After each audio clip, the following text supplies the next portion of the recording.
O perigo de esfriar na fé. Deixa eu te contar sobre algo que acontece de forma tão silenciosa, tão gradual, tão sem alarde, que a maioria das pessoas só percebe quando já está num lugar que nunca imaginou que chegaria. Não começa com uma apostasia declarada, não começa com uma rebeldia aberta, não começa com uma decisão consciente de abandonar a fé. Começa com uma temperatura, e essa temperatura vai caindo, devagar, quase imperceptivelmente, até que um dia você olha para dentro e percebe que o fogo que um dia queimava tão forte, agora é só uma brasa fraca, quase apagada, coberta de cinza. Isso tem um nome. A Bíblia chama isso de esfriar na fé, e Jesus disse que isso seria uma das marcas dos últimos tempos. Em Mateus capítulo 24, versículo 12, Jesus está falando sobre os sinais do fim, sobre tribulação, sobre o mundo em colapso, e no meio de tudo isso, ele diz uma frase que deveria nos parar. E por se multiplicar a iniquidade, o amor de muitos esfriará. O amor de muitos, não de poucos, de muitos. E repara que ele não está falando de pessoas do mundo, ele está falando de pessoas que um dia tiveram amor, porque só esfria o que um dia foi quente. Isso significa que o perigo de esfriar na fé não é para quem nunca acreditou, é para quem já acreditou com tudo, é para quem já chorou na presença de Deus, é para quem já sentiu o fogo do Espírito Santo, é para quem já foi apaixonado por Jesus. É para você. E como isso acontece? Como uma pessoa que tinha uma fé tão viva chega a um lugar tão frio? Acontece pela multiplicação da iniquidade, como Jesus disse. Não precisa ser uma iniquidade na sua própria vida necessariamente. Às vezes é o ambiente, é o mundo ao redor ficando cada vez mais barulhento, cada vez mais sedutor, cada vez mais contrário aos valores do reino.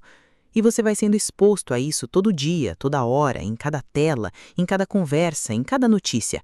E sem perceber, o que antes te chocava começa a parecer normal. O que antes você rejeitava começa a parecer aceitável. O que antes era pecado começa a parecer exagero de quem é muito religioso. Isso é o esfriamento acontecendo. Acontece também pela decepção. Você orou e não viu resposta. Você serviu e não foi reconhecido. Você confiou em pessoas da igreja e foi ferido. Você esperou uma promessa que ainda não veio. E aquela dor, se não for entregue a Deus, vai virando uma parede entre você e Ele. Vai virando ressentimento. E ressentimento é um extintor de fogo espiritual. Acontece pelo cansaço. A vida pesa, as responsabilidades aumentam, o tempo diminui. E as primeiras coisas que a gente corta quando a agenda aperta são exatamente as que mais alimentam o fogo. A oração demorada, a leitura da palavra com calma, o culto presencial, a comunhão com irmãos, e aí a chama vai diminuindo porque o combustível foi cortado.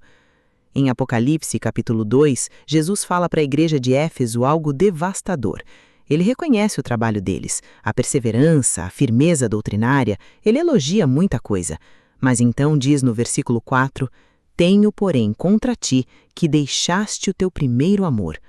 Primeiro amor, aquela chama inicial, aquele paixão do começo, aquele tempo em que você mal conseguia dormir de tanto querer estar na presença de Deus, aquele tempo em que a Bíblia era fascinante, em que a oração era prazerosa, em que falar de Jesus era natural e urgente. Onde foi parar esse amor?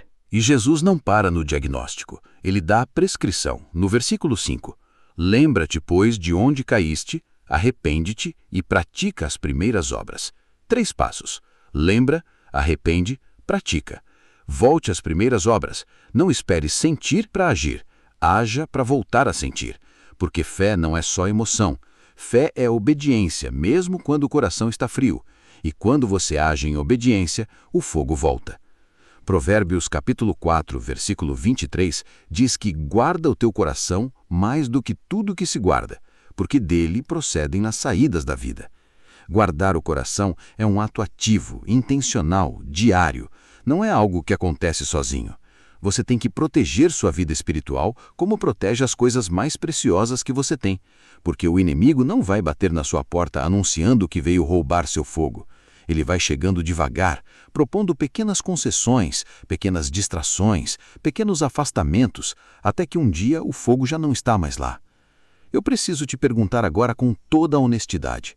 Como está a temperatura da sua fé hoje? Não a temperatura da sua religiosidade, não a frequência com que você vai à igreja, não se você ainda sabe as respostas certas, mas a temperatura do seu coração. Você ainda sente fome de Deus? Ainda sente sede da palavra? Ainda tem momentos em que a presença dele te move, te parte, te transforma? Se a resposta for não, ou se você não tiver certeza, isso não é condenação, é um chamado. É Deus te dizendo que ainda dá tempo de acender o fogo de volta, que ele ainda está ali, esperando, que o mesmo Espírito que te encheu antes pode te encher de novo, que a brasa que ainda existe dentro de você pode virar chama outra vez. Mas você precisa querer, precisa agir, precisa voltar às primeiras obras. Não deixe o mundo esfriar o que Deus acendeu em você. Não deixe a rotina apagar o que o Espírito Santo colocou dentro de você.